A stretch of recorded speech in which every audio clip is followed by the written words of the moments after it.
Percy's Ploy.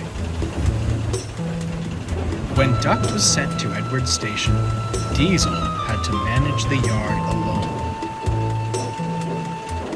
He was delighted his plan had worked, but his inexperience led to disorganized sidings and delayed trains. Percy came to keep the yard in order, but despite his best efforts, Diesel ignored his help. "He's awful," Percy complained. "He spends more time lurking amongst the trucks than shunting. I don't know what you three see in him. Duck is much better." "Ha!" snorted James. "We've no patience for gossipy shunters. And that goes for you too, little Percy." Percy said no more, but decided it best to keep a watchful eye. The first train of the day is Henry's stopping service, followed shortly by Gordon's Express. One morning, Diesel put the coaches for these trains at the wrong platforms. When Henry arrived, he backed down onto the Express. By the time the station master worked out what happened and the signalman cleared a path to the correct coaches, Henry was delayed and none too pleased.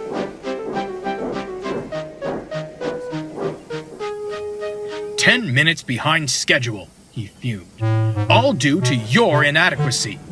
Revolutionary indeed.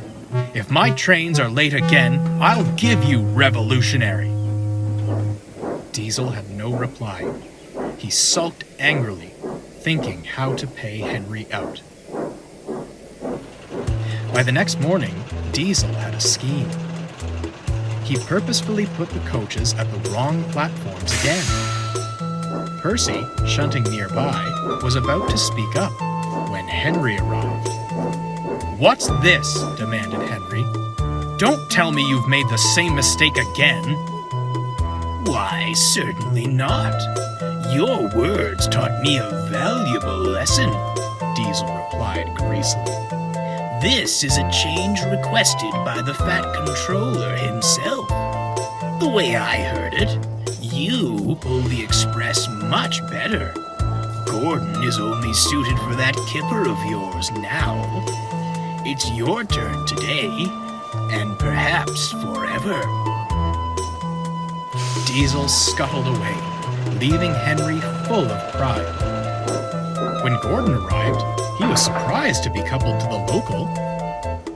Percy tried to tell them what he'd seen, but Gordon and Henry argued so bitterly that no one paid attention. In the end, Gordon left with a very late local and a nasty disposition.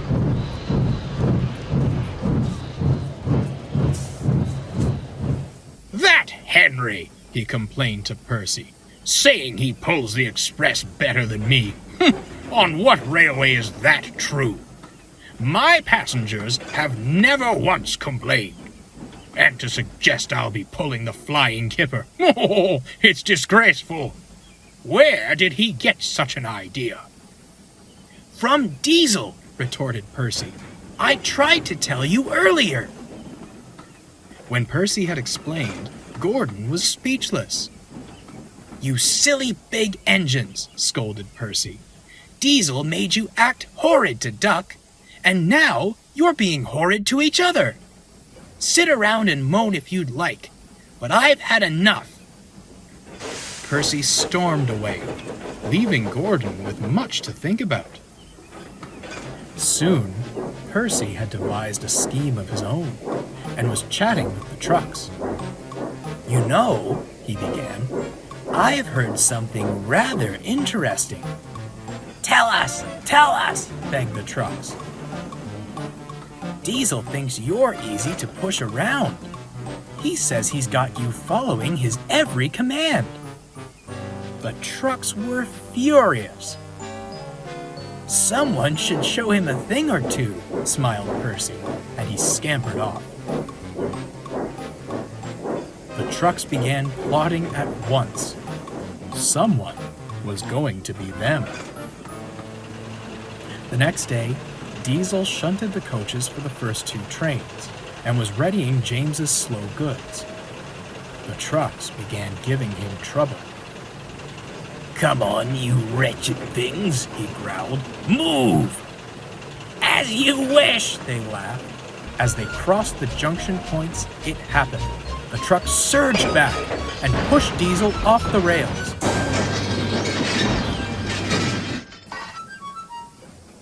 They sat blocking the line to the express. At that moment, Henry arrived. "What on earth are you doing? You're in the way of my express!" Sir Topham Hatt came to see what the matter was. "Please be off with your local train, Henry. I'll attend to this mess." Henry was confused. "I thought you wanted me on the express, sir." "And where did you hear such a thing?"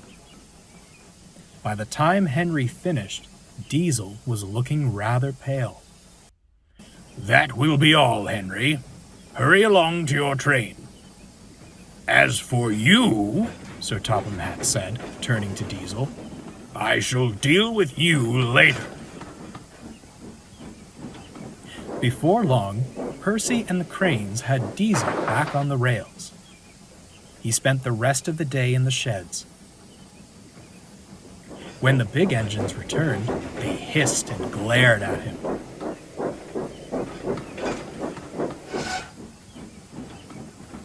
Silence fell when Sir Topham Hatt arrived.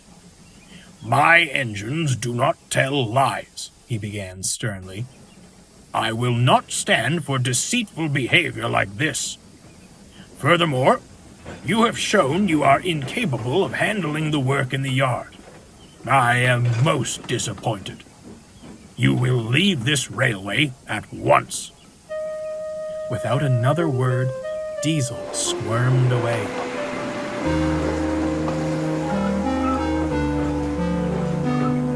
"As for you 3, Sir Topham Hatt continued, "I hope you've learned a valuable lesson about trust and loyalty. I don't expect my engines to believe unfounded claims. At least one engine saw sense. Although I don't approve of your methods, Percy." He trailed off. Percy blushed.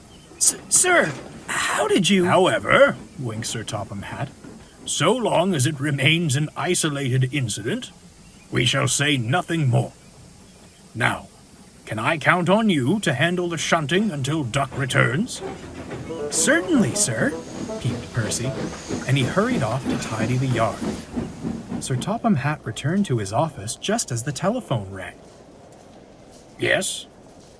Come again? A barber shop? Gracious goodness me! I'll be there right away." But I'll say no more, or I shall spoil the next story.